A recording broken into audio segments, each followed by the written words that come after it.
sus compañeros y en un ratito empezamos, ¿ya? Está bien, doctora, gracias. Buenas tardes. Buenas tardes.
Bien, como íbamos diciendo entonces la clase pasada, no se olviden que la idiosincrasia es uno de los elementos que mayor riesgo nos trae cuando hablamos del ejercicio profesional como tal. Y el problema es justamente que no podemos predecir en quién, cuándo y con qué sustancia se va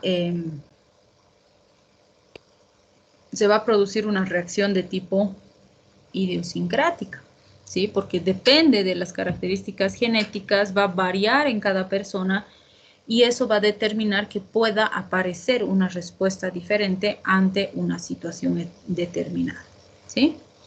Y fíjense, es el 15% de la población, como decíamos, que puede presentar una reacción de tipo idiosincrática. Entonces, a veces decimos, 15%, pero es poquito. No, porque es porcentaje, ¿sí? Entonces, si decimos el 15% de las personas que toman o consumen fármacos para alguna patología X pueden presentar reacción idiosincrática, es cualquier cantidad de personas. Comparen nomás con COVID. En teoría, la mortalidad por COVID es del 1%. 1%. Imagínense, está lejos de 15. ¿Y cuánta gente se ha muerto hasta hoy? Es cualquier cantidad, ¿no es cierto? ¿Por qué? Porque depende de la incidencia, depende de la población general afectada.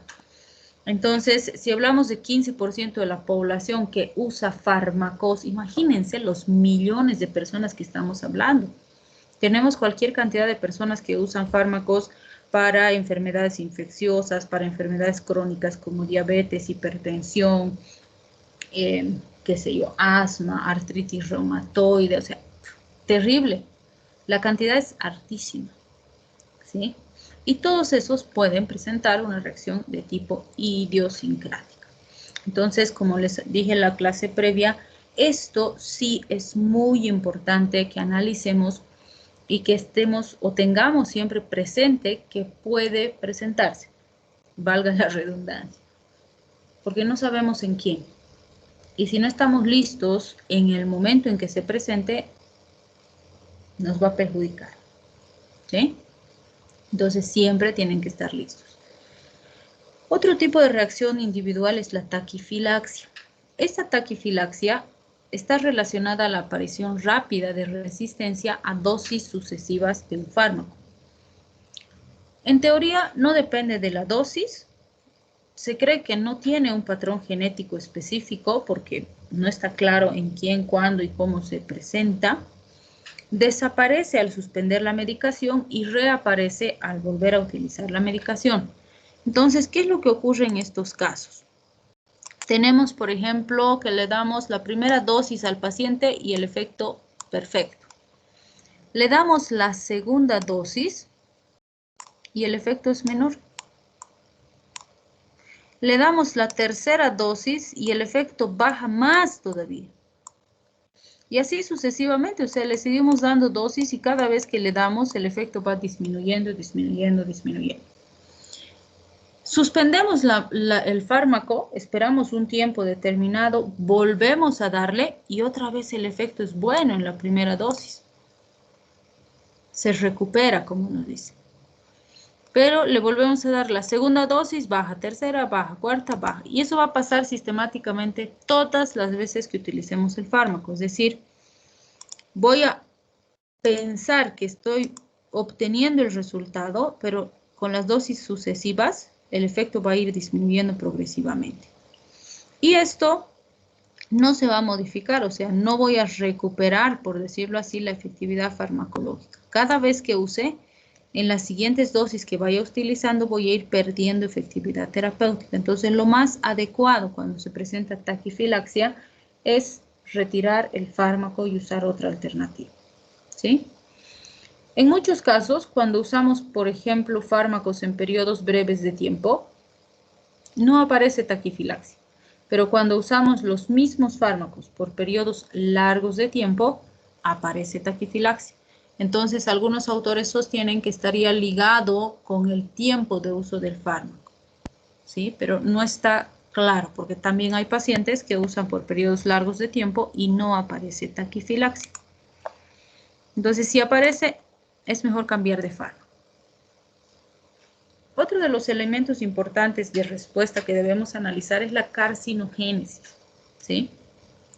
Definimos carcinogénesis como la capacidad de inducir una replicación anárquica de cualquier grupo celular que está relacionado al uso prolongado de fármacos o estímulos irritantes en un determinado sistema o en una determinada célula o en un determinado organismo, etc. ¿Sí?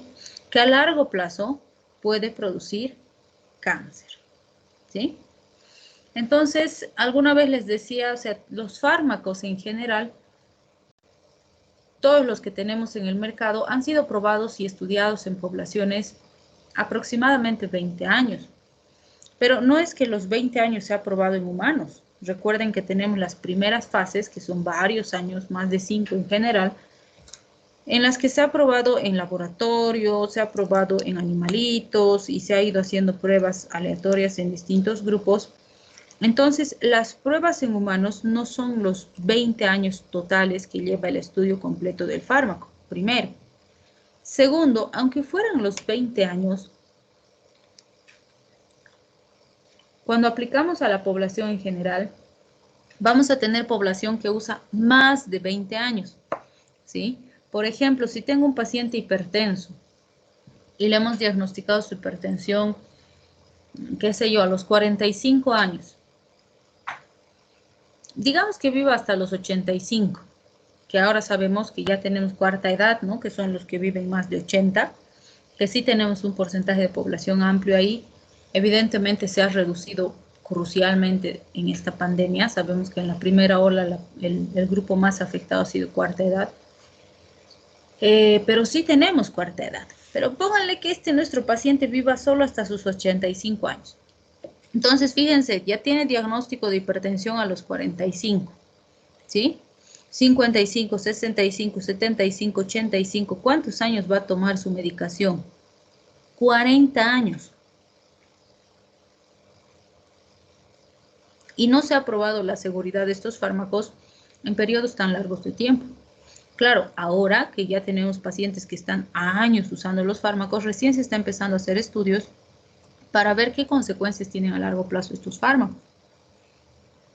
Pero de que tienen que tener consecuencias, por supuesto que sí.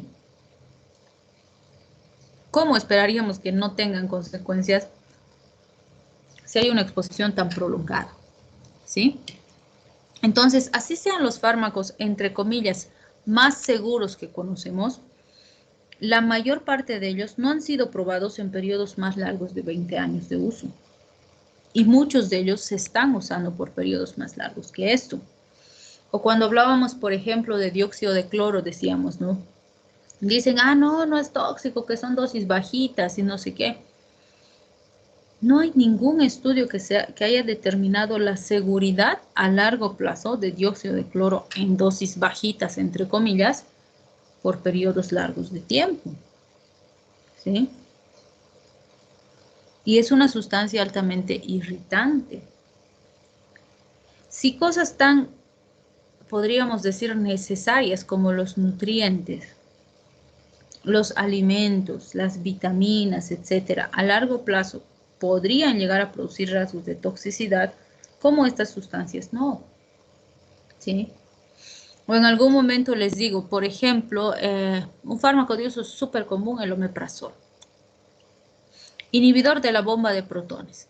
En condiciones normales, este inhibidor de la bomba de protones lo que hace es producirnos un aplanamiento de la curva de producción ácida. En condiciones normales, nuestro ácido gástrico, por ejemplo, en el desayuno sube, luego baja en el transcurso del día, luego en el almuerzo vuelve a subir, luego baja en la cena, vuelve a subir y luego baja y en la noche es terriblemente alto. Creo que es el pico más alto que tenemos. Más o menos así, no es exacto, pero es parecido a esto. Entonces, cuando yo le doy a mi paciente un inhibidor de la bomba de protones, lo que voy a hacer con su curva de producción de ácido es esto. Ya bueno, aquí un poquitingo se va a elevar. ¿Se dan cuenta de lo que estoy consiguiendo? Por eso es tan potente el inhibidor de la bomba. Por eso el omeprazol es tan eficiente en el efecto que consigue. porque realmente consigue aplanar la curva de producción de ácido gástrico. Pero yo les pregunto, esta curva que hemos hecho, donde hemos dicho que cada vez que ingerimos alimentos y demás sube, tiene una función, tiene un objetivo. La razón por la que se eleva la producción de ácido clorhídrico es facilitar la absorción de los nutrientes. Cumple una función. La acidez intragástrica tiene que ser alrededor de 2 o 3. Eso es lo fisiológico. Entonces, díganme, si yo estoy aplanando de esta forma, ¿eso es fisiológico? ¿Eso está bien? Ya, si mi paciente está enfermo, esto está perfecto, porque esa mucosa está lesionada, tiene heridas, está con úlceras. Ok, necesito aplanar la curva para que esa mucosa sane. Pero una vez que esa mucosa ha sanado, que esas úlceras han desaparecido, ¿ustedes creen que lo más adecuado es mantener al paciente con esta curva tan plana? Por supuesto que no. Porque estas curvas tienen una función específica. Esto es lo fisiológico, no esto plano. Entonces, el omeprazol, por ejemplo, es un fármaco que ha sido diseñado para el consumo en situaciones de alta complejidad donde necesito un efecto potente. Por eso es que cuando el paciente está tan sintomático, pues es lo mejor que le podemos dar. El efecto es excelente, es rápido, es intenso. Y es lo que necesito para que reepitelice esa mucosa. Pero cuando el riesgo ya ha pasado, no, esto no es lo mejor para el paciente, porque esto lo aleja de lo fisiológico. Y todo lo que nos aleja de lo fisiológico trae consecuencias a largo plazo. ¿Sí? ¿Y por qué les digo eso? Porque tenemos pacientes que están tomando inhibidores de bomba como el omeprazol años. 2 años, 5 años, 10 años. ¿Y ustedes creen que no va a tener repercusiones? Sí está demostrado ya que produce disminución de la absorción de cobalamina, de calcio y magnesio a nivel gástrico. El que se ha demostrado que puede tener repercusiones patológicas es el de cobalamina. Los otros todavía no se sabe. Sí produce alteración, pero no se sabe con precisión si para, bueno, tan importantes como para generar deficiencia. Se está estudiando. Esta respuesta tan intensa, ¿qué va a hacer con el organismo? Que el organismo detecte y diga, pucha, no tenemos ácido gástrico, necesitamos para absorber los alimentos, para destruirlos, para digerirlos. Y va a empezar a liberar como loco gastrina para tratar de que se produzca más ácido clorhídrico. Entonces va a generar en el paciente una hipergastrinemia. Pero no va a resolver el nivel de acidez porque el fármaco es tan potente que bloquea de forma irreversible las bombas de protones. Entonces esa hipergastrinemia ya se ha demostrado que produce hiperplasia de las células enterocromáfinas. Y eso ya se ha documentado en humanos. Y no resuelve el nivel de acidez gástrico porque el fármaco ha bloqueado el sistema. Entonces se vuelve en una respuesta crónica. Todavía no hay evidencia de que produzca cáncer gástrico en humanos, pero sí se ha demostrado que en cobayos de laboratorio produce cáncer de células enterocromáfinas. Y yo siempre les digo, y vamos a esperar a tener pacientes con cáncer gástrico, con cáncer de células enterocromáfinas, para decir, los inhibidores de bomba a largo plazo son peligrosos. Cuando conocemos farmacología, cuando conocemos fisiopatología, y sabemos que esto está demasiado alejado de lo normal, pues no deberíamos esperar. Porque ¿cuándo vamos a tener evidencia de que se relaciona? Cuando los pacientes tengan cáncer. Y no deberíamos necesitar llegar a un nivel de consecuencias tan alto conociendo cómo funcionan estos fármacos. Cuando ha pasado el periodo de riesgo, tal vez la ranitidina es más adecuada. La ranitidina me produce curvas más o menos por aquí. O sea, me reduce los niveles de acidez, pero a un nivel más aceptable. No demasiado lejos de lo fisiológico, ni tan plano como el omeprazol. A largo plazo, esto es más fisiológico. Y obviamente, ¿qué tengo que pensar a largo plazo? Si realmente necesito el fármaco para mantener esto, porque se supone que si corrijo la causa, ya no necesito darle fármaco. Por ejemplo, si el causante era un Helicobacter pylori, entonces no necesito darle al paciente estos fármacos.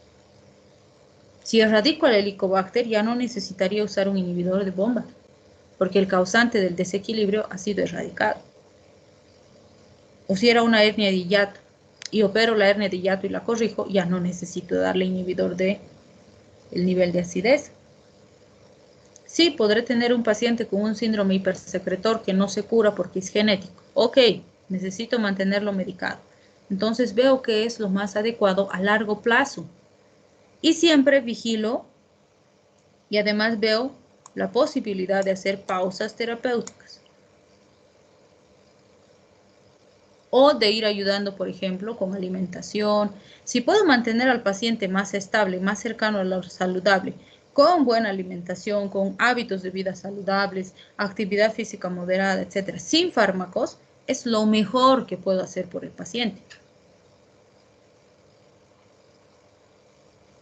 Entonces, fíjense, no hay malos fármacos. Ninguno de estos fármacos es malo.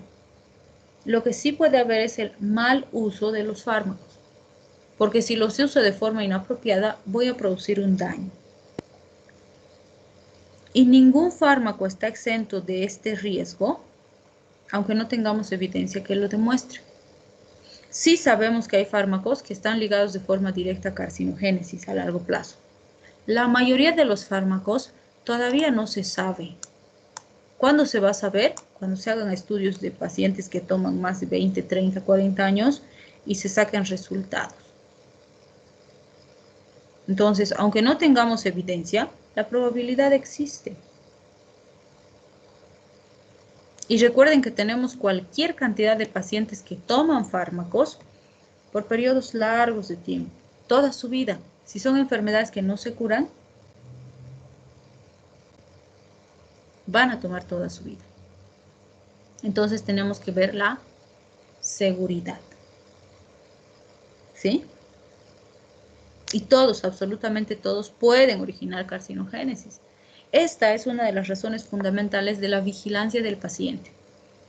Recuerden, les dije, el paciente no viene a hacer vigilancia o no viene a sus controles para que le digamos, a ver, Juanito, ¿cómo estás? Y nos dice, bien, ya, ok, aquí está, toma tu receta.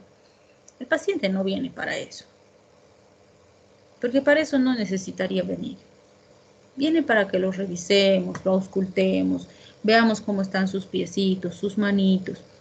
Si es diabético, hasta si usa medias con liga te tienen que fijar, porque si usa medias con ligas muy ajustadas, puede ser pie diabético. El tipo de zapato que usa, cómo camina. Todo eso deben fijarse cuando viene el paciente. Para eso viene, por eso se llama control. Si no, se llamaría dispensación de recetas y ya está. Pero si nos olvidamos, otra vez les digo lo que les decía en la clase anterior, si nos mecanizamos, perdemos de vista lo que debemos hacer, la importancia de lo que debemos hacer. Y ahí se van a ir complicando los pacientes. ¿Sí? Bien, cuando hablamos de la teratogénesis, vamos a ver que esta es la capacidad de producir alteraciones celulares en el proceso gestacional. ¿Sí? Produciendo obviamente como consecuencia seres anormales. Es decir, el producto de la gestación es el que va a hacer o va a recibir las consecuencias de esa teratogénesis. Y como hemos dicho, la mayoría de los fármacos están en categoría C. ¿Qué quiere decir categoría C? Que no sabemos, porque no hay evidencia que diga que es teratogénico, pero tampoco hay evidencia que diga que no es teratogénico. Por lo tanto, no se sabe.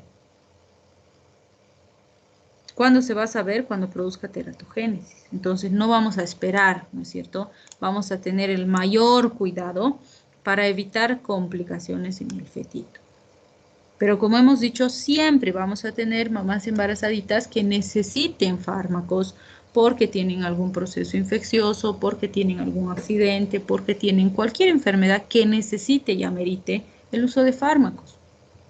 Entonces, lo que tenemos que hacer es conocer en la mayor medida posible los fármacos, los grupos farmacológicos, para decidir con mayor sabiduría lo que es mejor para nuestra paciente y para el bebé, por supuesto. Bien, siempre les digo aquí, no tengan miedo de equivocarse ahora que se están formando. Ahora que están estudiando, equivóquense todo lo que puedan. Intenten, arriésguense, anímense a hacer las cosas, porque es su etapa de formación. Y eso es lo que los va a preparar bien para que cuando sean profesionales se equivoquen lo menos posible. Porque otra vez les digo, nuestros errores se entierran literalmente, porque la gente se muere. Entonces tenemos que hacer bien las cosas. Y la única forma de hacer bien las cosas es entrenando, practicando, intentando. La única forma de aprender a hacer es haciendo. Así que ahora es cuando tienen que hacer todo lo que puedan, practicar todo lo que puedan, intentar todo lo que puedan. ¿Sí? Bien, con eso habríamos terminado el tema de farmacodinamia. Vamos a empezar el tema de farmacocinética. Como hemos visto al principio, pues sí les he dicho también desde el primer tema, hay varios conceptos que ya hemos analizado, y algunos los vamos a profundizar y otros simplemente los vamos a reforzar.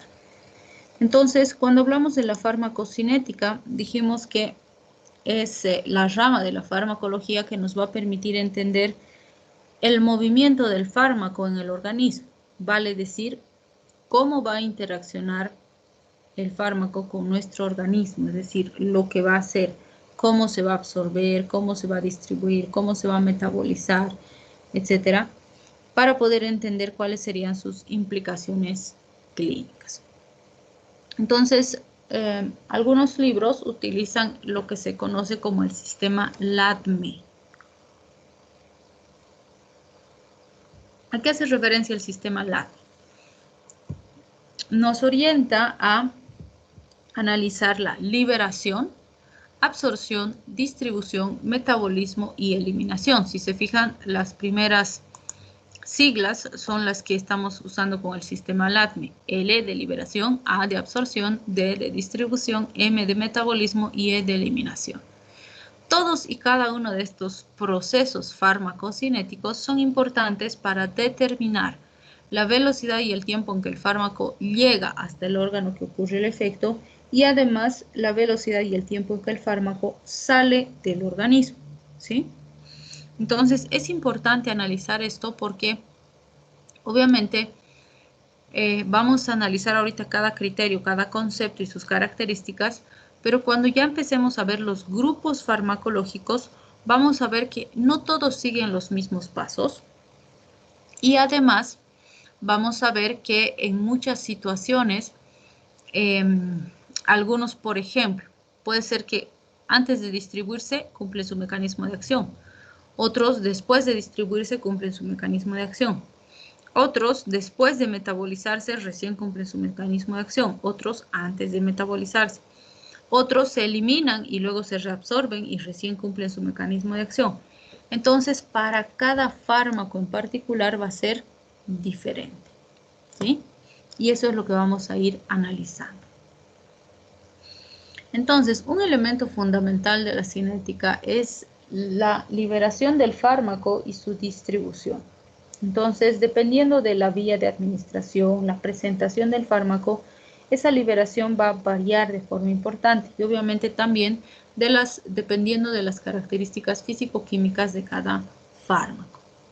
Si hablamos de los compartimientos líquidos del organismo, sabemos que los fármacos se van a distribuir en distintos compartimientos y eso también determinará la velocidad en la que el fármaco alcanza su sitio diana o su sitio de acción.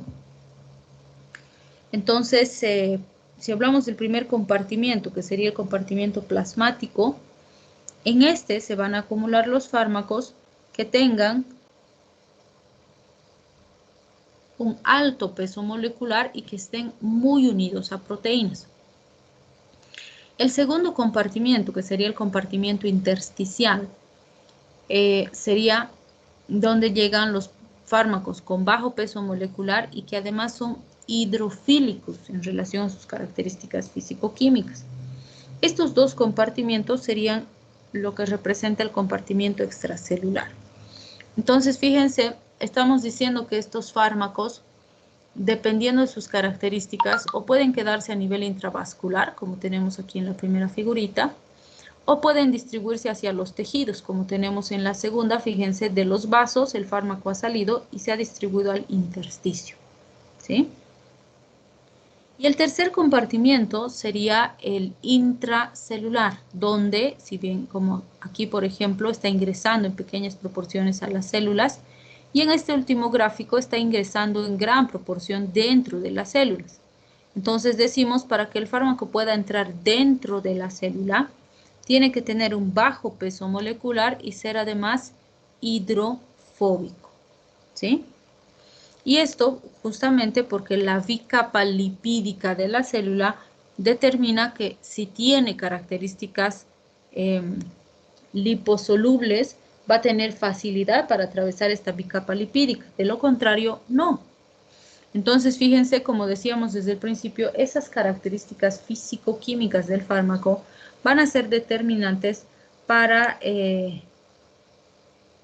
determinar, valga la redundancia, si el fármaco se queda en un compartimiento, pasa a otro o llega incluso al interior de la célula, que es uno de los sitios más difíciles de acceder. Entonces, en cada caso, vamos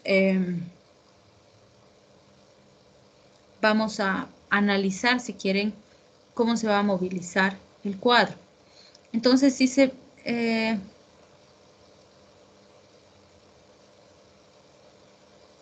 fijan en el caso de los dibujitos que nos permiten una esquematización bastante útil de lo que estamos diciendo,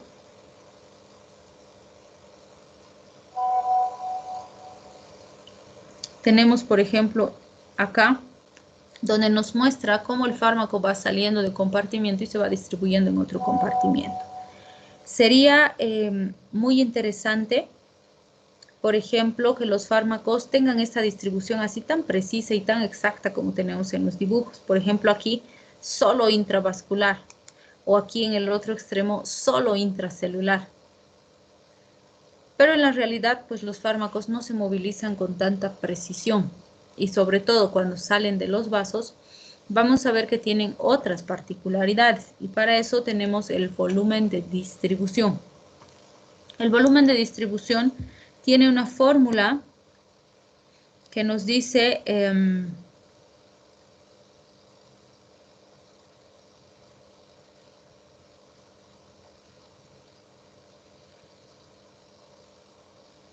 que es la cantidad de fármaco en el cuerpo sobre su concentración, ya sea en sangre o en plasma.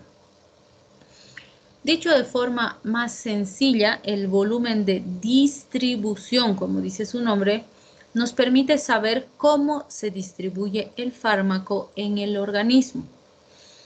Obviamente, dependiendo de la vía, como tenemos en el dibujito aquí al lateral, pues la distribución es diferente, ¿no? Fíjense, por ejemplo, acá está ingresando el fármaco por vía endovenosa, va a ingresar y va a empezar a distribuirse.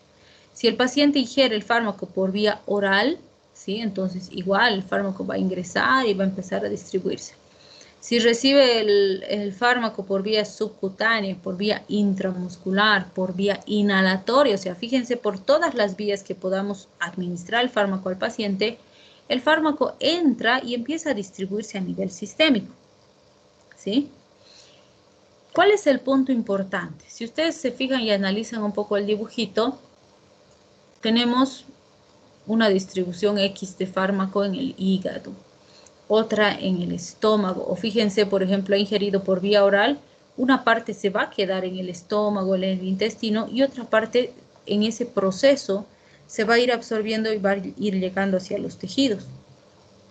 Lo mismo cuando administramos por cualquier otra vía, Fíjense, no es todito que va a pasar de golpe a un compartimiento determinado, sino que progresivamente va a ir pasando y en ese paso de un compartimiento a otro se puede ir perdiendo ciertas cantidades de fármaco, ¿sí? Entonces, cuando hablamos de este volumen de distribución, el punto importante es que la distribución, cuando el fármaco sale de los vasos sanguíneos y se distribuye en los tejidos, esta distribución suele ser no homogénea. ¿Por qué? Porque el fármaco nunca se distribuye en porcentajes iguales en todos los tejidos. Por ejemplo, podría ser que si el fármaco se distribuye en hígado, pues vamos a tener 40% en el hígado, ¿sí? Y 10% va a ir hacia los pulmones. Y 5% lo vamos a perder en el estómago, ¿sí? Y, no sé, el 60% restante, no, el 45% restante se va a ir al cerebro, ¿sí? Entonces, fíjense, tengo una distribución no homogénea porque un porcentaje alto se ha ido al cerebro, un porcentaje alto al hígado, casi nada al estómago, poquito al pulmón, nada al corazón. Entonces va a variar de forma importante. Y para cada fármaco esto es diferente. Algunos fármacos tienen una alta afinidad, por ejemplo, por la grasa. Entonces la mayoría sale y se mete a la grasa. Por eso nos dice que cuando el volumen de distribución es alto, la concentración de fármaco en el tejido extravascular es alto y es una distribución no homogénea, porque ningún fármaco se distribuye equitativamente en todos los tejidos, sino que siempre tiene la tendencia de que un porcentaje más alto va a un tejido, otro porcentaje a otro tejido y así sucesivamente, ¿sí? Cuando hablamos de un volumen de distribución bajo, vamos a ver que las concentraciones de fármaco en el volumen extravascular son bajas y a nivel intravascular son altas. Y eso significa que es una distribución homogénea. ¿Qué quiere decir esto? Si el volumen de distribución es bajo, quiere decir que la cantidad de fármaco que sale de los vasos sanguíneos es poquita. La mayoría se queda dentro de los vasitos. No se distribuye, queda en el vaso sanguíneo. Entonces, eso significa que es una distribución homogénea, porque siempre les digo, es como si yo agarrara, por ejemplo, una cuchara de sal y la diluyo en una botella de agua y agarro la botella de agua y la empiezo a movilizar. Después de un tiempo, va a ser imposible determinar dónde está la sal, porque se ha disuelto en ese contenido líquido. ¿Sí? Entonces no podría decir hay más sal aquí en la parte superior o en la parte inferior, porque va a estar distribuida en ese contenido líquido, ¿sí? Entonces cuando el fármaco queda dentro de los vasos sanguíneos, va a pasar un fenómeno similar. El vaso sanguíneo tiene un contenido líquido, sí, evidentemente tiene soluto y solvente, pero es líquido y está circulando, moviéndose dentro del vaso sanguíneo. Entonces, ¿qué es lo que va a ocurrir? Vamos a ver que el fármaco que ha quedado dentro de la luz vascular se va a distribuir equitativamente dentro del vaso sanguíneo. Por lo tanto, es imposible decir dónde hay más fármaco o menos fármaco, porque está ahí circulando en el torrente sanguíneo.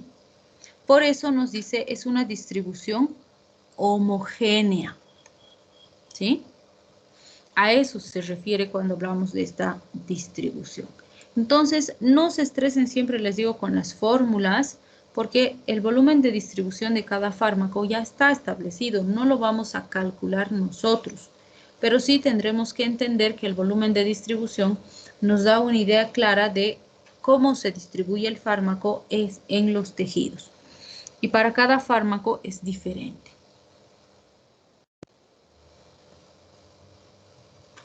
Otro concepto súper importante que necesitamos analizar es el de vida media. definimos la vida media como el tiempo que necesita nuestro organismo en realidad para reducir el fármaco al 50%. O si quieren, es el tiempo que necesita el organismo para eliminar el 50% del fármaco. ¿Sí? Algunos libros le dicen el tiempo medio, vida media, tiempo medio, estamos hablando de lo mismo. Hace referencia a cuánto tiempo tarda el organismo en sacar el 50% del fármaco. ¿Por qué usamos el 50%? Van a ver que cuando veamos la eliminación y veamos los sistemas de eliminación que se saturan, vamos a entender mejor este concepto de vida media.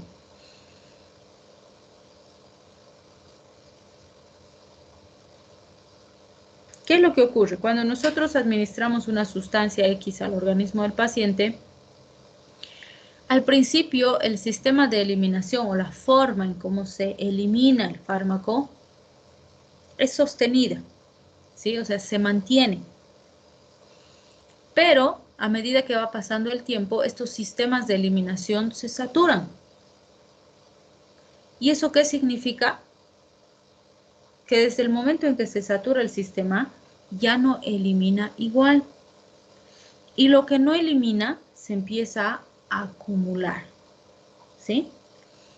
Entonces, se ha visto que la vida media es sostenible, si quieren, o se mantiene sin modificaciones hasta eliminar el 50% del fármaco.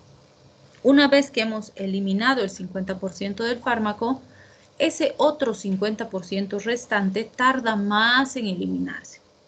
En general, manejamos el parámetro de 4 vidas medias, es decir, que después de la primera vida media son 4 más que le damos tiempo al organismo para poder eliminar la sustancia. Por ejemplo, digamos que tengo un fármaco que tiene una vida media de 2 horas.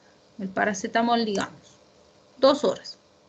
¿Qué quiere decir? Que en 2 horas he eliminado el 50% del paracetamol que ha ingerido mi paciente. Y si calculo 3 vidas medias más para completar 4, entonces voy a decir más 2 y más 2. ¿Qué serían? 8 vidas medias. ¿Sí? O bueno, 8 horas, en realidad no 8 vidas medias. Entonces, 2 más 2 más 2 más 2 son 8. ¿Cuál es el intervalo que normalmente usamos para el paracetamol? 8 horas. La razón por la cual usamos ese intervalo es que estas 4 vidas medias me garantizan que le estoy dando tiempo suficiente al organismo para poder eliminar el fármaco y que cuando le dé la siguiente dosis, mi paciente no se va a intoxicar, porque no va a haber acumulación de fármaco, ¿sí? Entonces, estas vidas medias lo que hacen es analizar esto en relación a las dosis, o más bien los tiempos que necesito para que las dosis sucesivas no produzcan acumulación, ¿sí?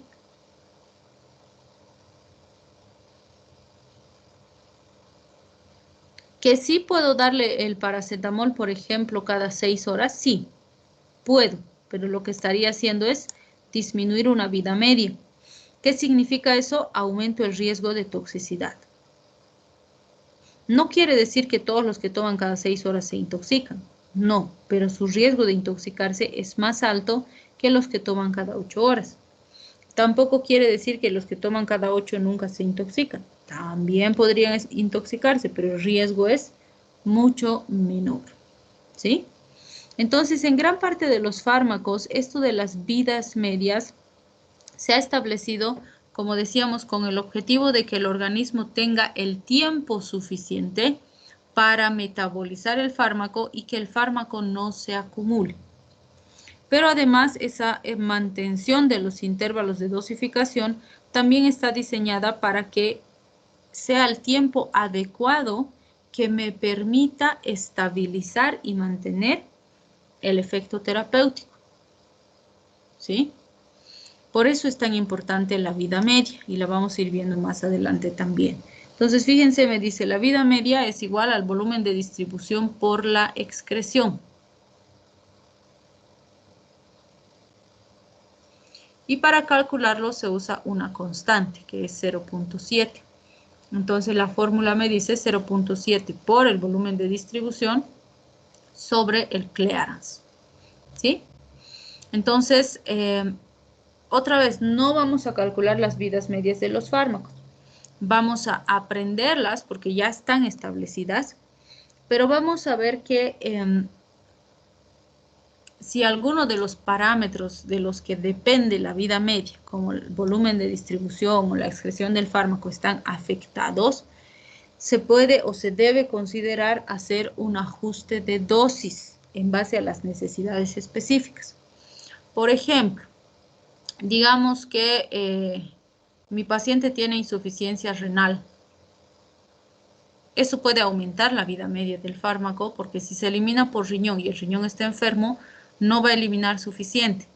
Entonces, si tenía que eliminar en 8 horas, va a eliminar en 10 horas o en 12.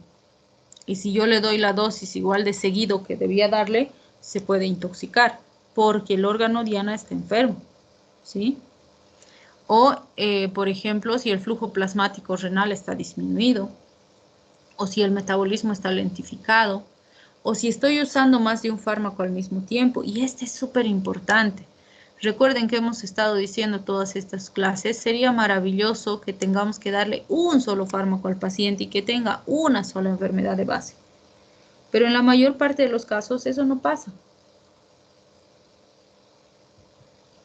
Vamos a tener que darle varios fármacos, incluso para la misma patología, decíamos en COVID, ¿no? Estamos usando 5 o 10 fármacos al mismo tiempo. O vamos a tener que darle distintos fármacos para distintas patologías, porque puede ser diabético, es hipertenso y ahora tiene COVID. O es diabético, es hipertenso y tiene problemas tiroideos. O qué sé yo, tiene VIH, así que toma retrovirales y también es diabético, o también es cardiópata. Entonces, gran parte de nuestros pacientes van a llegar con patologías de base diferentes. ¿Sí? Muy bien. La pregunta es, ¿han avanzado sus trabajos de investigación? ¿Algún grupo nos quiere presentar sus avances?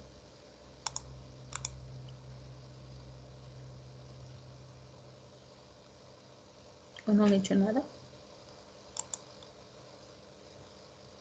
¿Se han dormido? Está haciendo frío, ¿no? Pero no se duerman. Tráiganse una frazadita.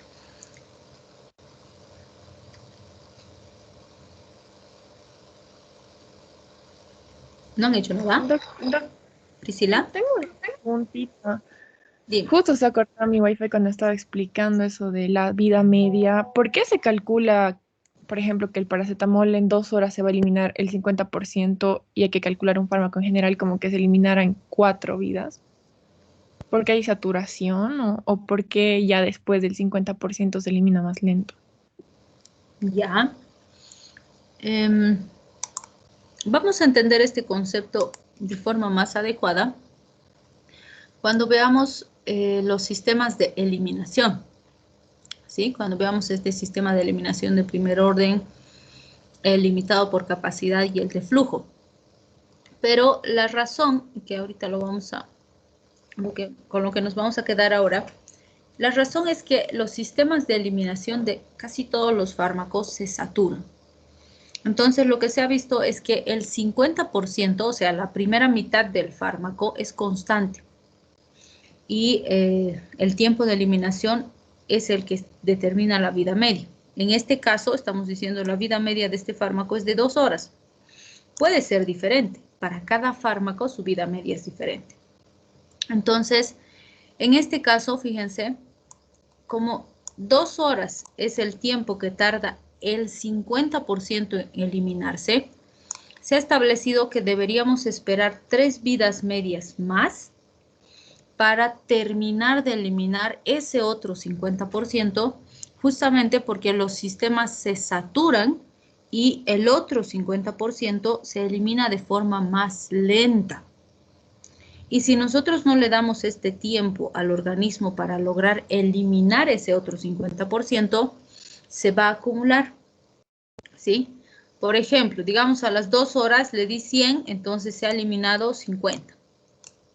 Y tengo 50 que todavía está en el organismo. Y este 50 no va a tardar otras 2 horas, sino que se va a eliminar más lento porque los sistemas se han saturado. Entonces, digamos, a las 2 horas yo le daría otra dosis, digamos, le vuelvo a dar 100. Entonces voy a tener 100 que le he dado más estos 50 que todavía no se ha eliminado. ¿Sí? Y 2 horas después se ha eliminado 50 de este, entonces acá tendría otra vez 50. Y de este, digamos que se ha eliminado, no sé, 12%. Entonces tendría acumulado, si quieren, ya para que sea exacto le vamos a poner 25, pero es un poco menos, para que sea exacto. Entonces digamos que de este todavía hay 25, porque han pasado otras 2 horas más. Entonces le vuelvo a dar aquí 100, ¿sí? Entonces aquí, ¿cuánto ya voy a tener? Voy a tener 175, que es la acumulación de este más la acumulación de este.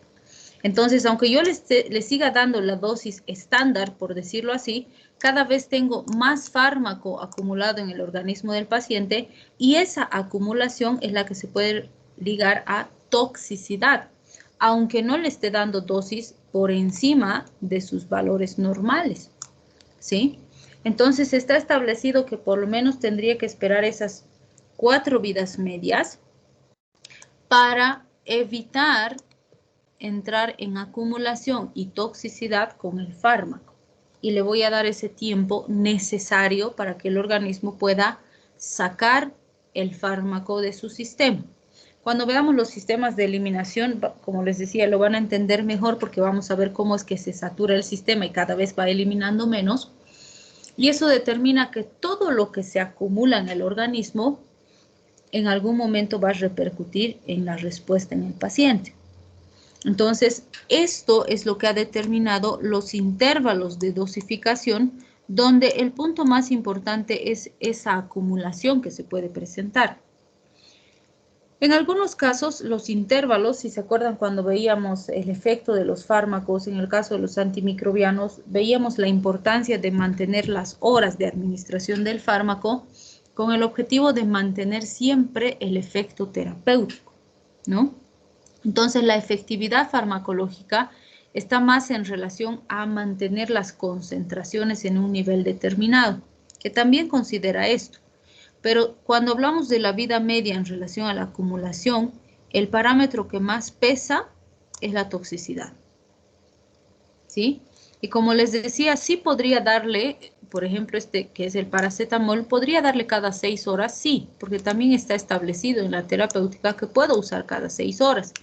Porque se ha determinado que cada 6 horas todavía tenemos un rango aceptable de eliminación de fármaco. Lo que va a pasar en este caso es que como los intervalos son más cortos, voy a tener concentraciones más altas de fármaco por más tiempo, pero le estoy restando 2 horas en la eliminación. ¿Qué quiere decir eso? Tengo más potencia, pero también tengo más riesgo de toxicidad. Pero como les decía, eso no quiere decir que todos los que toman cada 6 horas se van a intoxicar. No, quiere decir que su riesgo es más alto. Nada más. Lo mismo que tampoco quiere decir que todos los que toman cada 8 no se van a intoxicar. ¿Sí? Depende también de otros factores. Si toma cada 8 pero toma junto con alcohol, sí se va a intoxicar. Pero no por la falta de eliminación de la sustancia, sino por la combinación con esta otra sustancia que también es hepatotóxica. ¿Sí? Entonces, en cada caso va a ser diferente. Y cualquier situación que altere las vidas medias y haga que la vida media sea más alta, va a aumentar potencialmente el riesgo de intoxicaciones. Porque lo que va a hacer es que el fármaco empiece a acumularse y cuando el fármaco se acumula, el paciente se intoxica. ¿Sí?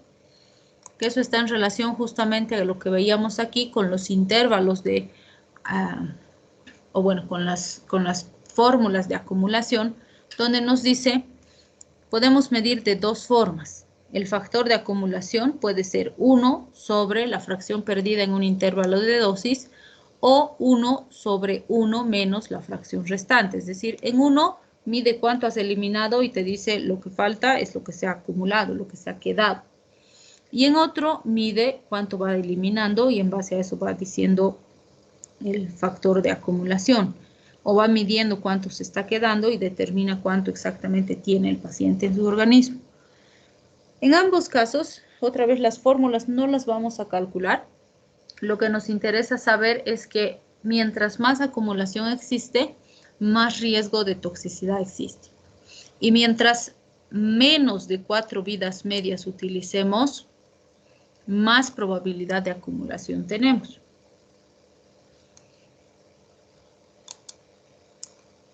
Otro elemento importante a considerar cuando hablamos de estos factores es la biodisponibilidad farmacológica. Está definida la biodisponibilidad farmacológica como la fracción de fármaco que llega a la circulación sistémica sin sufrir cambios después de la administración por cualquier vía. Entonces, esto varía de forma importante dependiendo de la vía. Por ejemplo, si le doy por vía oral, un porcentaje de fármaco se perderá a nivel gastrointestinal. Otro porcentaje se absorberá y pasará al intersticio y al plasma. Entonces, la biodisponibilidad ahí no va a ser del 100%. Dependiendo del fármaco, será, qué sé yo, 70, 60, 50, 20. Cada fármaco va a ser diferente. Si administro el fármaco por vía endovenosa, la biodisponibilidad va a ser del 100%, porque por definición estoy administrando el fármaco directamente en la circulación sistémica, entonces va a llegar el 100% de fármaco.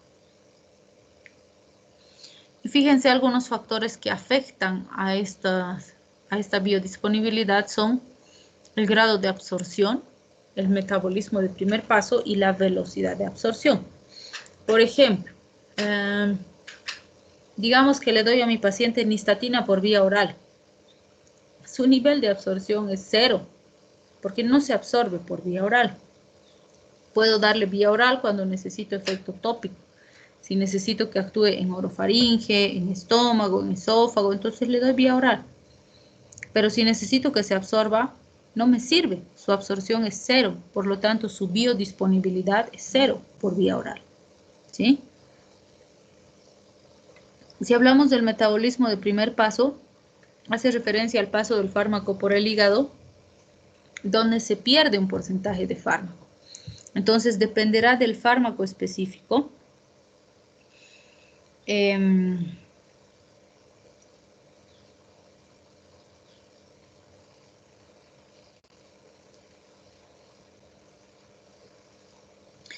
Para averiguar, si quieren, cuánto realmente va a llegar a tener de biodisponibilidad ese fármaco. Que en realidad eso ya está establecido. La literatura nos va a decir, este fármaco tiene alto metabolismo de primer paso. Entonces se pierde un porcentaje importante. O nos va a decir, este fármaco no tiene metabolismo de primer paso. Entonces no le afecta en nada. ¿Sí? ¿Y por qué nos interesa? Porque dependiendo del fármaco, su grado de afectación al pasar por el hígado va a ser diferente. Si fuera que un paciente está con cirrosis hepática y tengo un paciente que tiene alto metabolismo de primer paso, puede ser que esto afecte de forma considerable su biodisponibilidad. ¿Sí? Y la velocidad de absorción está relacionada a otros mecanismos. Digamos que el fármaco se absorbe por vía gástrica y el paciente está con vómitos. Entonces le doy y vomita el paciente, no le da tiempo para que se absorba, entonces se va a afectar de forma importante la absorción de la sustancia, ¿sí? Entonces también es importante considerar esto en base a la condición del paciente. Bien, antes de que empecemos a ver metabolismo, descansen 10 minutitos y continuamos, ¿ya? Y si alguien quiere presentar su investigación, pues la revisamos.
Doc,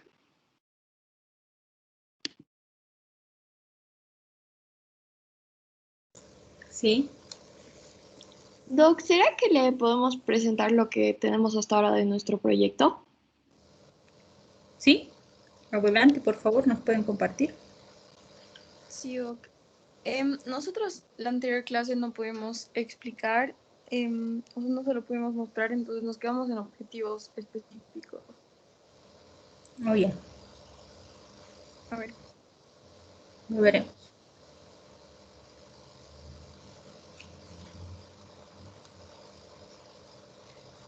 ¿se está compartiendo? Todavía no, yo creo que está cargando, a ver.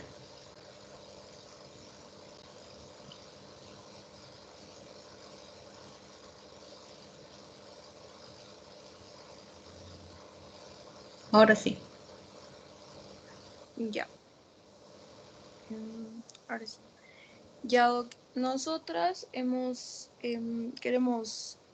escogido el tema de biohacking para hacer la investigación. El objetivo, bueno, el biohacking ha sido descrito como la ciencia de cambiar el ambiente exterior e interior para tener control sobre nuestra propia biología. El objetivo general de este tema es mejorar las capacidades del cuerpo humano a través de diferentes técnicas y herramientas para optimizar el cuerpo, mente y vida. Y los objetivos específicos tenemos dos hasta ahora, que es el mejoramiento de la función cerebral a través de hábitos alimenticios y el mejoramiento de la salud mental a través del uso de suplementos naturales y el ejercicio. No sé qué le parece. Está súper interesante, pero ¿cómo tienen pensado hacer esto? En realidad, más que todo, eso le queríamos preguntar. Nos queremos basar en el uso de suplementos porque tenemos muchos amigos y gente muy cercana que está empezando a implementar esta nueva técnica y yo creo que lo que vamos a hacer va a ser sobre todo basarnos en ellos y en cómo les ha servido, si tienen resultados y demás.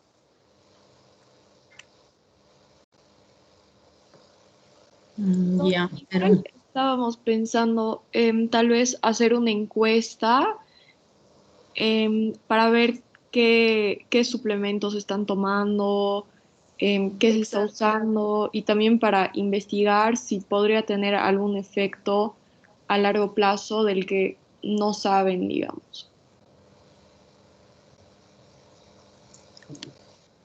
ya. O sea, es interesante el tema, pero si ustedes quieren, por ejemplo, dicen su objetivo general, mejorar, ¿qué dice? Las capacidades del Las cuerpo humano. capacidades del cuerpo humano. O sea, Ujú.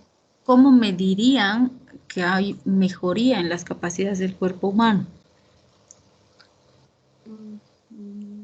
Es verdad, o sea, no es algo 100%, ¿cómo se dice? 100% comprobado. Claro, porque, o sea, si quieren demostrar que, por ejemplo, la aplicación de estos suplementos y demás mejora la calidad de vida del paciente, y bueno, me dicen arriba, por ejemplo, mental y físicamente, entonces tendrían que tener parámetros físicos y mentales específicos que ustedes van a medir y tendrían que medir en personas que no consumen y en personas que consumen para comparar o, por ejemplo, medir estas capacidades en personas que no consumen y luego estas personas empezar a consumir y ustedes después medir de nuevo las mismas capacidades y ver la diferencia. Algo así tendríamos que Sí, hacer si quisiéramos medir y es un poco en complejo. realidad es un poco complejo, pero en ese caso de hacer como comparar dos personas, una que está tal vez no tanto que nos basemos en dos cosas, digamos, suplementos artificiales y buena alimentación. Y una persona, o sea, podríamos como que comparar una persona que no tiene una vida saludable o por lo menos no tan saludable y una persona que sí está implementando este tipo de cosas y compararlas? ¿O tendría que ser, se podría, sí? Es que el punto importante, o sea, de poder se podría, pero lo que tendrían que definir súper bien es qué aspectos van a comparar. Porque, por ejemplo, digamos yo te comparo el índice de masa corporal. Ujú. Entonces, en uno es más adecuado y en el otro menos adecuado. Pero ¿será que es por el suplemento? ¿Será que es por el hábito saludable? ¿O será que uno hace actividad física y el otro no? Entonces, hay muchos factores que podrían interferir en la valoración de tus resultados, si es que no tienes parámetros específicos para valorar en uno y otro que puedas comparar. Entonces, por ese lado, o sea, para comparar realmente por ejemplo, la calidad o digo, la función mental y física es bien complejo porque tendrías que tener o test específicos diseñados para esto o parámetros que tú puedas cuantificar que sean objetivos como presión arterial, frecuencia cardíaca, porcentaje de masa, cosas así. Entonces, así es un poquito más complicado. Doc, y en el caso de que, digamos, esté bien que pongamos como que la idea principal del biohacking y nos basemos solo en el uso de suplementos y comparemos personas que tienen una alimentación sana sin suplementos y como que a base de cosas naturales y personas que más bien basan más su alimentación en este tipo de cosas artificiales, ahí lo podríamos hacer más como que específico. ¿Eso estaría bien? O sea, la idea es interesante, pero en lo que hay que aterrizar bien es en qué vamos a comparar exactamente. Porque otra vez, ¿no? Digamos, comparo en los que tienen alimentación sana, natural, y los que usan suplementos. Pero entre esos dos grupos, ¿qué voy a comparar? Por ejemplo, Mm, no sé, la presión arterial, o qué voy a comparar si este el está más... rendimiento, tal vez, como que el rendimiento físico. ¿Cómo compararías el rendimiento físico? Por ejemplo, Mm, corre 2 cuadras y se cansa, algo así. sí, pero no sé si está bien. O sea, lo que tienen que pensar bien es eso. ¿Qué van a comparar? Porque sí se puede, pero tienen que tener bien clarito qué van a comparar. Por ejemplo, podrías decir, digamos, podrías comparar calidad de sueño. Y en tus Ya. preguntas para evaluar calidad de sueño vas a decir, a ver, ¿cuántas horas duerme? Si tiene sueño de día, si concilia el sueño con facilidad o tarda media hora, 1 hora en conciliar el sueño. Entonces tienes que tener parámetros que te permitan hacer esa valoración, porque en tus conclusiones dirás, los que tienen una vida más sana duermen mejor, descansan mejor, tienen mejor rendimiento en el trabajo, pero para decir eso tienes que tener estos puntos de comparación bien establecidos, porque si no, al hacer tu trabajo te vas a perder. Y cuando hagas tu comparación, por ejemplo, puedes decir, estos tienen un índice de masa corporal mejor que estos. Y te van a decir, ajá, pero ¿y hacen actividad física? Porque si el que tiene índice de masa corporal más adecuado hace actividad física, es un factor súper importante de diferencia. Porque puede ser que no es la alimentación, sino la actividad física la que determina esa diferencia.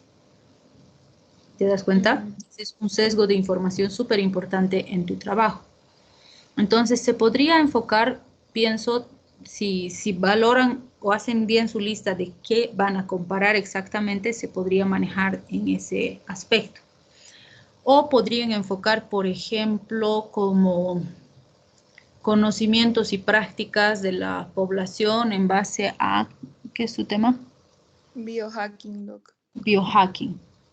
O si quieres, los conocimientos sobre el biohacking en la población de tanto a tanto en edad, o la percepción de los beneficios del biohacking en una población de tantas características. O sea, enfocando más o menos a que tú vas a valorar la percepción que tiene esa población en la que vas a estudiar sobre el biohacking en su vida. Más o menos así también podrían enfocar, de modo que tú con una encuesta veas qué beneficios ellos perciben que obtienen del biohacking. Muchas gracias, Doc. A ver, nos vamos a organizar entonces. Ya, esito hay que pensarlo con calmita y madurar las ideas, ¿ya? Gracias, Doc. ¿De qué? Doc, vamos a compartir. ¿Ya? Adelante.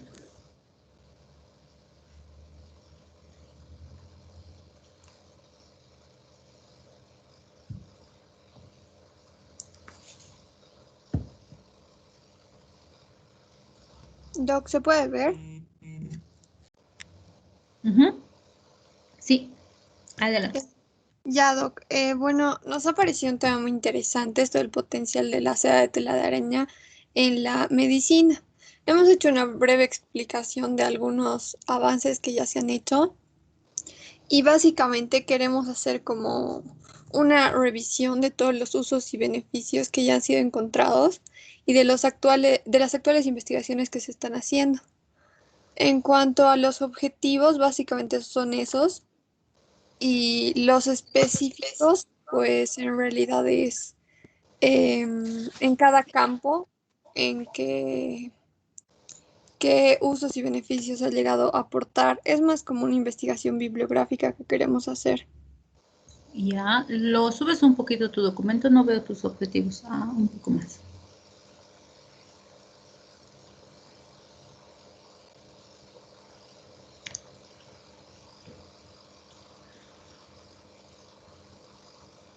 Dar a conocer.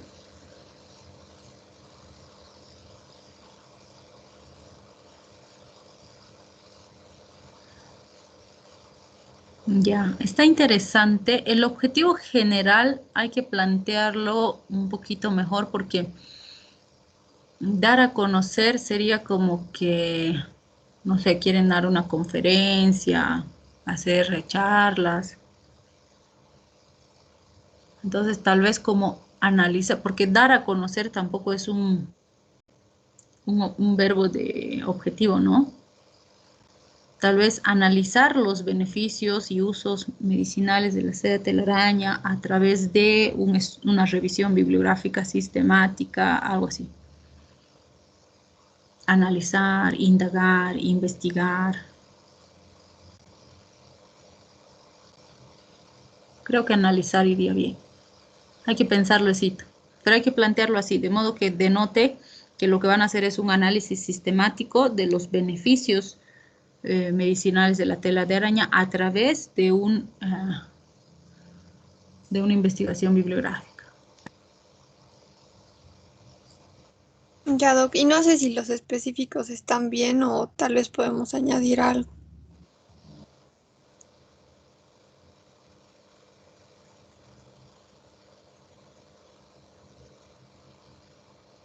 Reunir.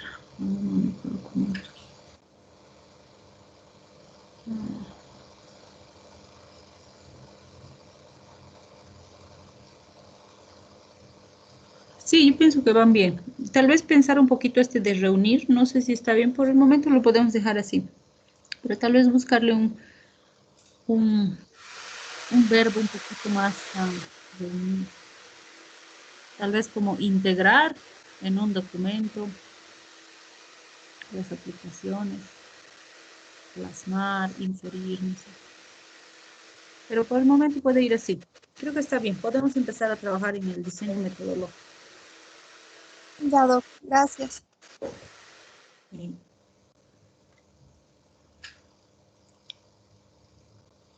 ¿Algún grupo más quiere presentarnos? Doctora, sí, ¿Sí? mi Adelante. grupo, por favor, doctora, podemos presentar. Que la vez pasada solo habíamos tenido solamente lo que es el objetivo general. Ahora hicimos una distribución y hicimos el objetivo general. En ese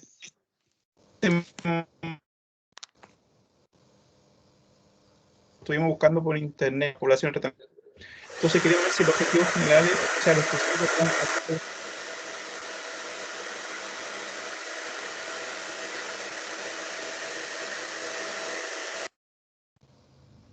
Vale.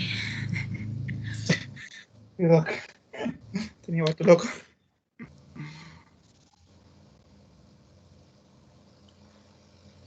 Identificar la adherencia de la población ¿a qué?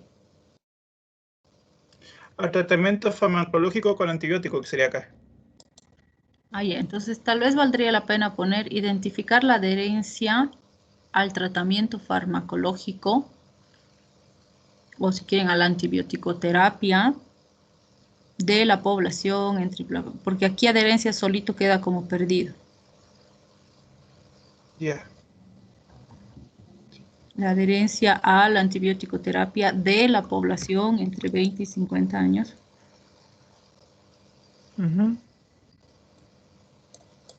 Sí, esto sería el principio.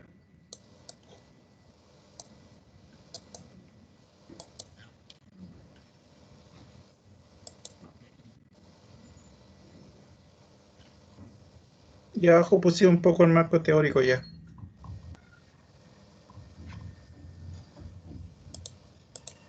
Ya, hay que pensarlo un poquito el objetivo general, porque lo que ustedes quieren ver más o menos es por qué la población no completa los tratamientos antibióticos, ¿verdad? No, nuestro objetivo es, primero, el número 1 es saber si la gente completa o no completa. Nada más. Ya. Después el objetivo, ahí tendríamos que ver el por qué. Si hay más mujeres que no lo completan.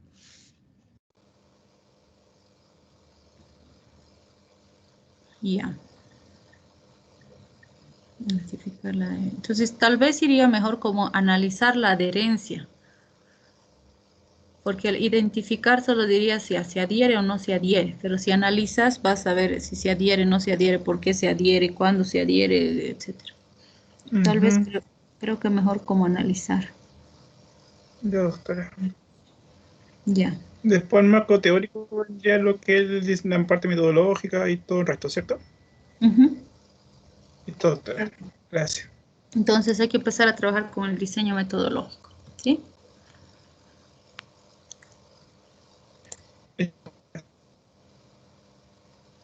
Ok, adelante. Bien, ¿algún grupo más? Doc, ¿le podemos presentar nosotros, por favor? Sí, adelante.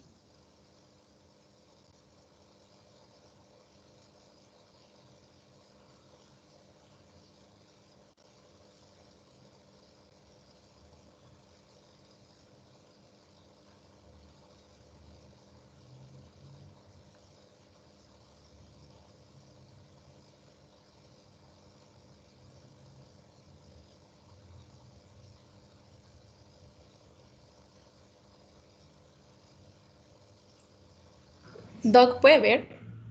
Sí. La anterior clase le habíamos presentado un tema que dijo que no, no era bueno. Entonces le hemos cambiado a modafinilo como inhibidor del sueño en estudiantes de medicina de Univalle.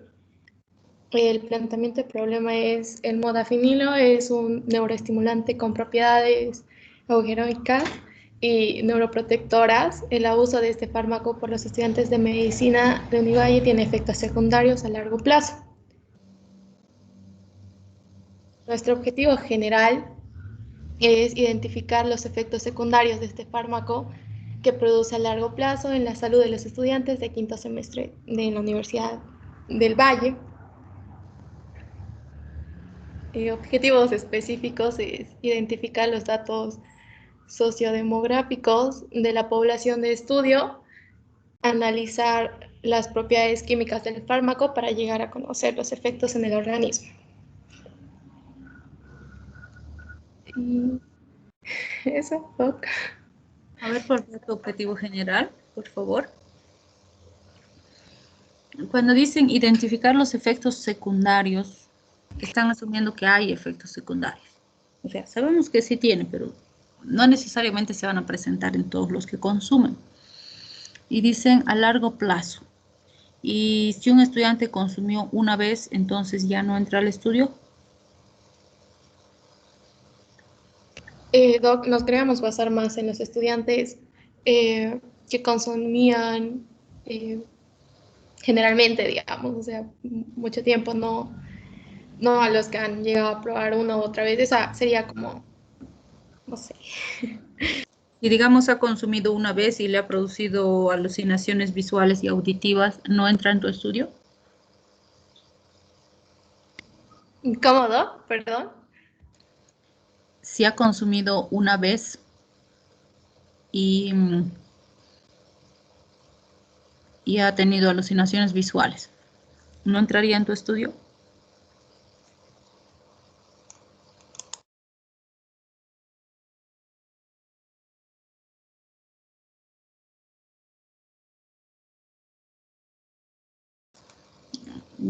Les digo esto porque, o sea, si ponemos a largo plazo, tendríamos que determinar cuánto es largo plazo, de cuánto tiempo de consumo estamos hablando, que obviamente podría ser, si quieren enfocarse solo a largo plazo, entonces digamos, dicen personas que consuman más de un año, pero eso va a limitar un poco la población con la que puedas analizar. Y como te digo, puede ser que ha consumido una vez, pero sí ha tenido efectos adversos y ya no ha querido consumir más, por ejemplo. O un efecto también, bueno, no adverso, pero inesperado, podría ser que ha consumido y no le ha producido nada, igual se durmió, que también existen esos casos. Entonces, el poner a largo plazo les limita un poquito la población en la que pueden realizar el estudio. Y por otro lado, también esto de efectos secundarios, porque solo van a valorar efectos secundarios, porque si hablamos del efecto psicoestimulante, o sea, si realmente los mantiene despiertos o no,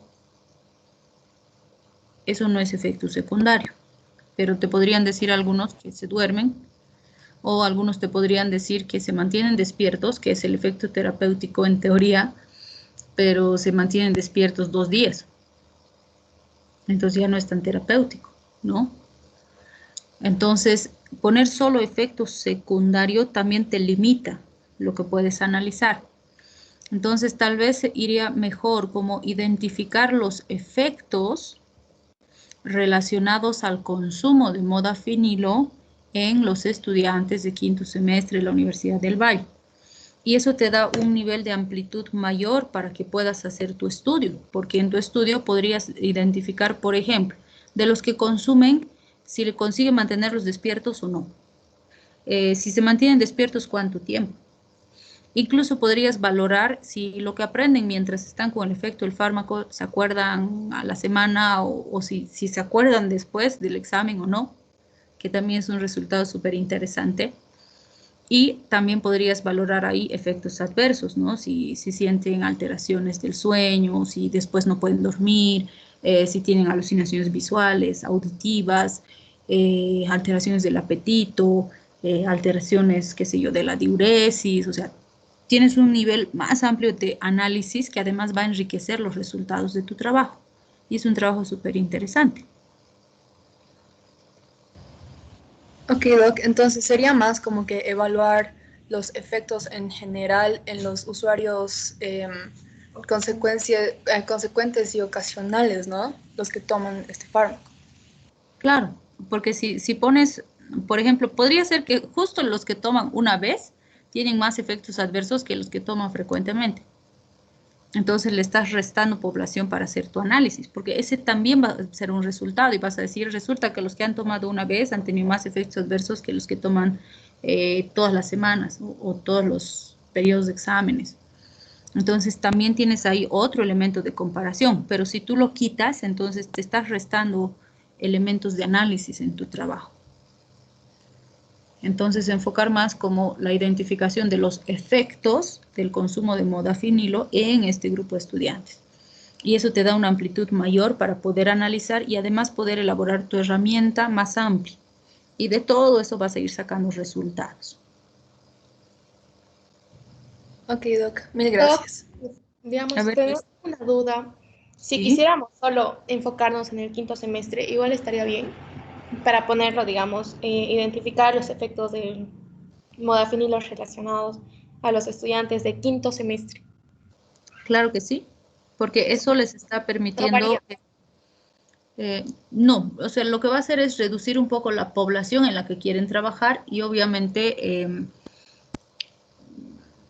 digamos que no podríamos universalizar el resultado, pero sigue siendo un resultado válido porque en la justificación pueden poner, por ejemplo, que se han enfocado en quinto semestre porque es un año más difícil. Además, los estudiantes ya han pasado dos años fuertes en la etapa de estudio y ya han conocido este tipo de... Pueden fundamentar de por qué en quinto semestre. Entonces, si quieren delimitar su área de estudio al quinto semestre, está bien, pero tiene que estar delimitado. Ya, Vale. gracias, Doc. ¿Sí? Entonces, pero está bien el tema. Sí, es un tema súper interesante. Es muy, muy interesante, porque además sabemos que hay consumo importante, ¿no es cierto? Entonces, que obviamente no lo tenemos en números, pero con esto sí lo podríamos tener. Y en base a esto, pues se hacen los objetivos específicos. Que en sus objetivos específicos el primero será identificar qué población de lo que van a estudiar consume. Y segundo, analizar todas las características del consumo y hacer una relación de las características sociodemográficas con el consumo. Y ahí podrán sacar diferencias por sexo, diferencias por edad, diferencias por, no sé, nivel socioeconómico, ya pueden cruzar sus variables. Interesante, el tema es súper interesante, solo hay que plantearlo eso biencito para que esté claro y ya está. Y empezamos a... Ya, perfecto. Gracias, Doc. Listo, sigan trabajando. Bien.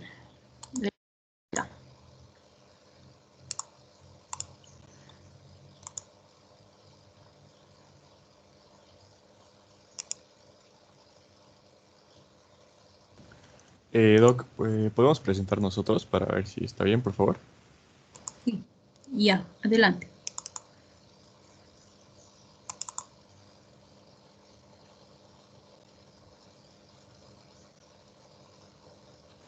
Doc, ¿se ve? ¿Sí? Ya. Nosotros igual hemos cambiado un poquito el tema porque en la anterior clase le presentamos como tema, digamos, el uso de Saleplon, pero era algo muy específico, entonces la verdad que tampoco íbamos a poder hacer una gran cantidad de encuestas ni nada. Entonces le hemos cambiado al uso de benzodiazepinas. Obviamente hemos cambiado todo el planteamiento del problema, digamos, que ahora sería el consumo de benzodiazepinas en parientes de los estudiantes del tercer año de Grupo B. En Medicina Gestión 1, en edad hemos puesto entre 40 y 75 años de edad. Para averiguar, digamos, todo lo que sería este planteamiento del problema, estamos pensando hacer encuestas entre nuestro grupo y que tal vez nuestros compañeros podrían preguntarle a sus papás, abuelitos, digamos, para ayudarnos. Y en el objetivo general hemos puesto que nuestro objetivo va a ser analizar la principal causa del consumo de benzodiazepinas en los parientes de tercer año de Grupo B. Y no sé si está bien hasta ahí, Doc, para que luego lea los objetivos específicos.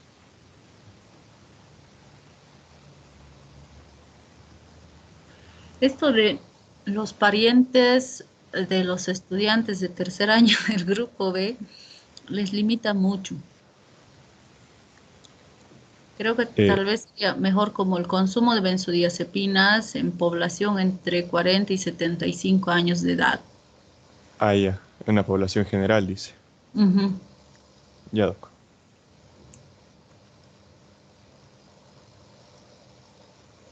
Entonces, igual el primer objetivo específico lo cambiamos. Sí, o sea, todo, porque, es decir, solo en el Grupo B, solo en tercer año, entonces, como que se ve muy, o sea, le quita relevancia al estudio porque es una población muy chiquitita. Claro.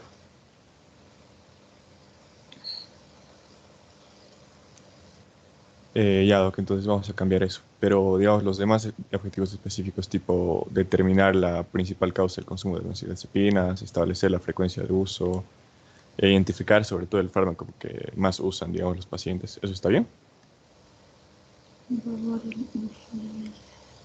¿cómo evaluarían el uso de las benzodiazepinas? O sea, ¿qué quieren evaluar en el uso de las benzodiazepinas?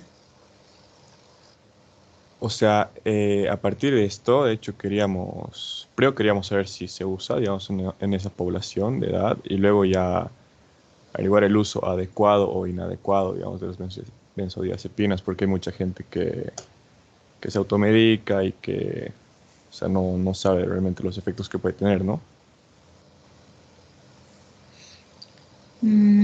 Entonces, si plantean así, yo pienso que su objetivo general iría mejor como analizar las características del consumo de benzodiazepinas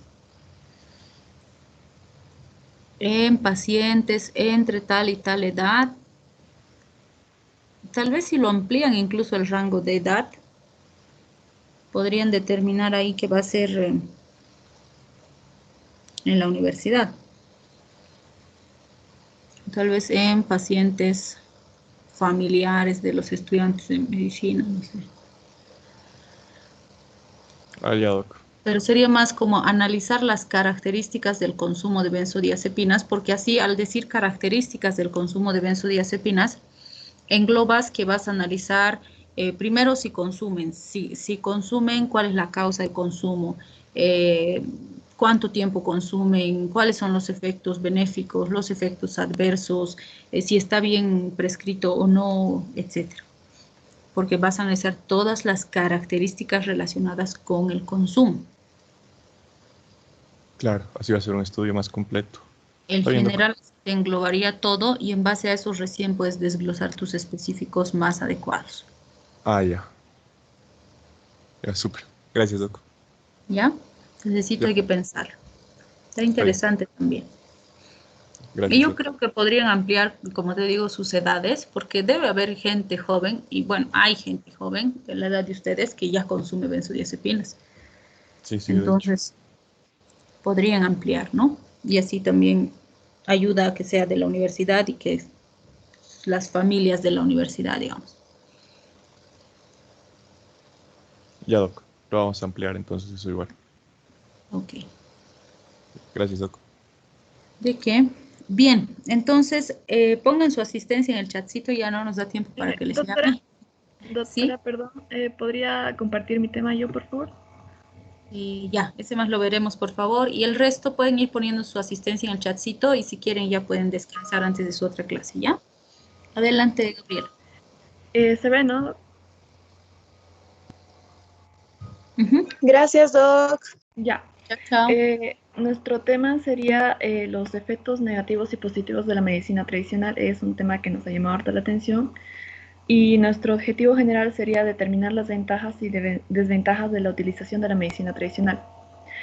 Como objetivos específicos sería primero identificar los usos más comunes de la medicina tradicional en el núcleo familiar de los estudiantes ahí ya podríamos poner de quinto semestre del grupo B, digamos. Y nuestro segundo objetivo específico sería analizar las ventajas y desventajas de los usos más comunes que se da a la medicina tradicional en la población ya establecida. Y el problema sería el desconocimiento de las desventajas del uso de la medicina tradicional y las posibles consecuencias.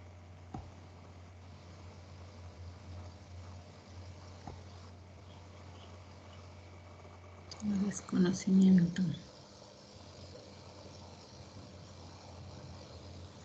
Ya, entonces, determinar ventajas y desventajas de la utilización de la medicina tradicional. ¿Cómo determinarían las ventajas y las desventajas? Ya, esto suena muy general y queremos, o sea, nuestra encuesta se va a basar en investigar en qué es lo que más se usa la medicina tradicional. Por ejemplo, en las familias por ejemplo, del núcleo familiar de los estudiantes que queremos, por ahí se usa la coca en dolor de estómago o se usa otro tipo de medicina tradicional y queremos saber cuáles son las más comunes. Ahí sería la encuesta. Y podría basarse entre 3 a 5, podría ser. Y de ahí, Pero basándonos en esto, podemos analizarlo. tomando tu ejemplo, si usan coca para el dolor de estómago, ¿eso es ventaja o es desventaja? A eso me refiero, o sea, lo que queremos es saber qué es lo que más se usa y luego ver las ventajas y las desventajas. O sea, investigar las desventajas más que todo. Ya, pero sigue siendo muy, si quieres, estando suelto. ¿Por qué? O sea, digamos que encuentras que usan para el dolor de estómago y en la literatura encuentras que no sirve para el dolor de estómago. ¿Ya? Con eso, ¿cómo determinas si es una ventaja o una desventaja? Sería una, o sea, puede ser una ventaja que mm, las personas psicológicamente se sienten bien al usar coca y una desventaja de que se use de esa mala manera, quizás. Y que por eso acaba siendo muy subjetivo, porque ¿cómo vas a sustentar que es una ventaja o que es una desventaja? Porque no vas a ver tampoco si el paciente cuando toma está mejor o no está mejor. La información solo la vas a obtener de tu encuesta, ¿te das cuenta? Entonces, el objetivo general tendría que ir planteado en relación a eso. O sea, si la encuesta va a ser su fuente principal de información, entonces tendría que decir cómo analizar los conocimientos de la población sobre las ventajas o desventajas de la medicina tradicional o analizar los conocimientos y las prácticas o relacionar los conocimientos y las prácticas de la población sobre la medicina natural, o sea, algo que denote que tú vas a obtener esta información a partir de estas herramientas que vas a elaborar. Porque para determinar si es una ventaja o no, tú tendrías que estudiar a la población, ver cómo responde con la medicina tradicional y comparar esto con algo para decir si es bueno o no es bueno. Ya. Y eso no vamos a poder hacer, ¿no es cierto? Sí. Entonces, la idea está bien bonita, bien interesante, pero hay que plantearlo de modo que nos permita entender lo que realmente vamos a hacer, porque no vamos a determinar, ¿sí? Entonces, tal vez comparar los conocimientos y las prácticas en relación a la medicina natural o bueno, tradicional de la población, o identificar los conocimientos y prácticas de la población sobre medicina tradicional, y ahí vas analizando todos estos elementos. Ya, eso ¿Ya? sería. Ya, Eso está hay bien. que pensar, pero está bonito, está bien interesante. Ya, ya eso sería nomás para. Muchas gracias. Perfecto. Bien, Brian. Doc, ¿será que le puedo mostrar los objetivos? Ya nos apuraremos, pero porque tengo otra clase en un ratito. Dale. Ya, gracias.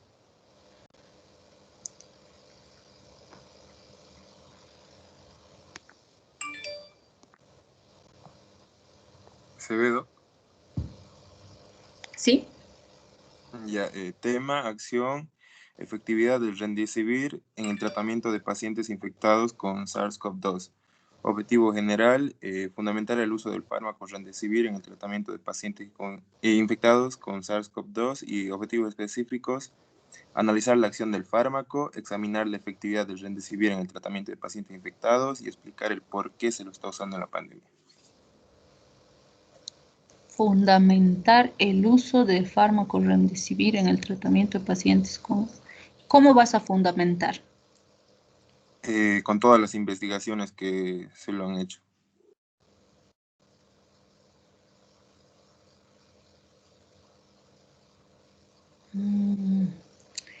O sea, vas a hacer una revisión bibliográfica.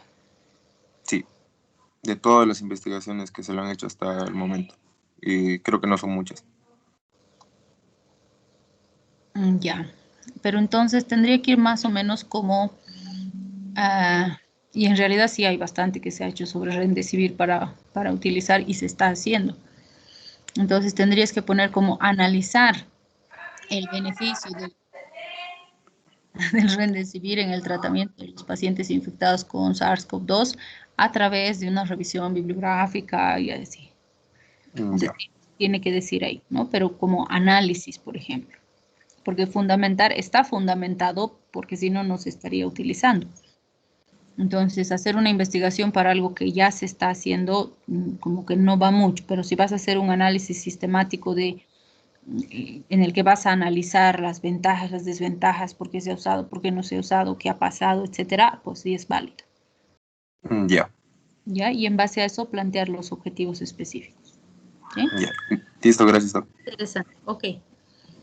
Doc, perdón, ¿le puedo mostrar, por favor, mi presentación? Ya, el último. Dale, Ale. Digo, Andrea. Andrea, ¿no? Sí, sí, Doc. Ok. Nos apuramos, Plaquita.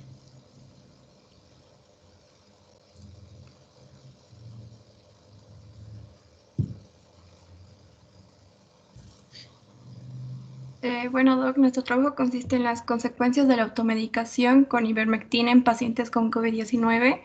El planteamiento de nuestro problema es cuáles son las consecuencias de la automedicación con ivermectina en pacientes con COVID-19 en adultos de 40 a 60 años de la ciudad de Cochabamba cercado.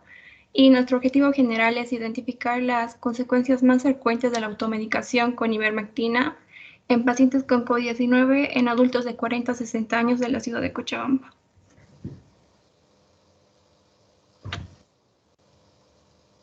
Ya. ¿Todos sus pacientes van a ser pacientes infectados? No, va a ser más por la automedicación, que puede ser que sientan que tengan los síntomas y quieran automedicarse antes de comprobar que lo tengan. Ya. Entonces, por ejemplo, acá el más está de más, por decirlo así. Porque, y si son menos frecuentes, no entran.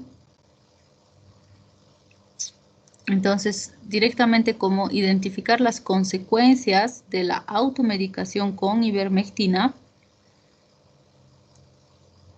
Y si no van a ser pacientes infectados o pueden o no ser infectados, entonces no puedes poner con COVID, porque si dices con COVID, estás asumiendo que ya están enfermos. Entonces tal vez podrías poner en población de adultos entre los 40 y 60 años, algo así. Durante la pandemia del COVID-19 en la ciudad de Cochabamba, cercado, bla, bla. ¿Sí? Ah, ya está bien, muchas gracias, Doc. Y el objetivo específico. Y en base a esto, los específicos, manejo terapéutico después de la, ¿no? ¿Cómo el manejo terapéutico después de la automedicación? ¿A qué se refieren con eso? Si la persona ha presentado algunas consecuencias debido a la automedicación. Ya, entonces lo primero que vas a hacer, identificar los efectos relacionados a la automedicación y ahí podrás determinar si han habido efectos adversos, efectos benéficos, más graves, menos graves, etcétera, pero efectos.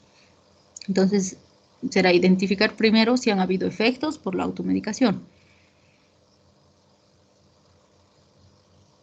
Después, determinar la influencia que tienen las redes sociales en la automedicación. Ya, tal vez determinar la influencia en las redes sociales. Ya, es interesante el punto, pero habría que ver cómo plantearlo. Está nomás bien. Identificar cuáles son las razones más importantes que llevan a las personas a incurrir en la medicación con ivermectina. Analizar los componentes químicos de la ivermectina.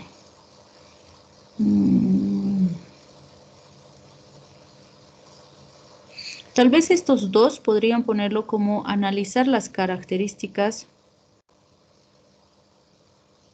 de la automedicación con ivermectina en la población y demás, porque al analizar las características ahí vas a ver en tu herramienta, ya vas a diseñar por qué se automedican, qué fuentes utilizan de información, cómo se automedican, cuánto tiempo han tomado, o sea, todos los elementos relacionados con la automedicación.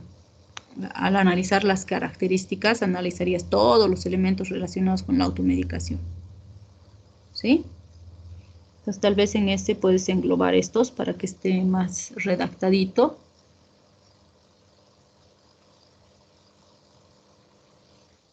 Y Muchas gracias.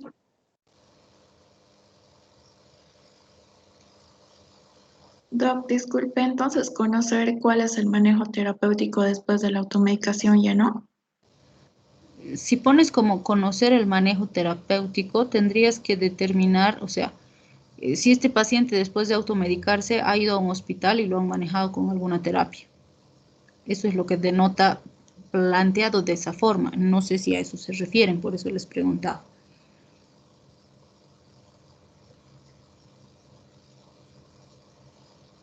Entonces, tal vez más bien como objetivo primario tendría que ir de analizar las características de la automedicación, y ahí en la herramienta que van a hacer entraría si se automedican o no se automedican. Si se automedican, ¿cuánto toman? Porque creo que este manejo terapéutico está en relación a lo que se toman o cuánto se toman, o qué quieren saber con esa pregunta. O con ese objetivo. ¿No es cierto? Esto hay que pensarlo con calmita, ¿ya? En base al objetivo general, plantear bien estos específicos. Ahora sí les dejaré flaquitas porque ya he iniciado mi otra clase y ya voy a llegar tarde. Ya, Doc, está bien, muchas gracias. ¿Ya? Analícenlo con calmita los específicos y le damos una miradita a la otra clase, ¿listo? Gracias, Doc, hasta luego. Se cuidan, chau, chau.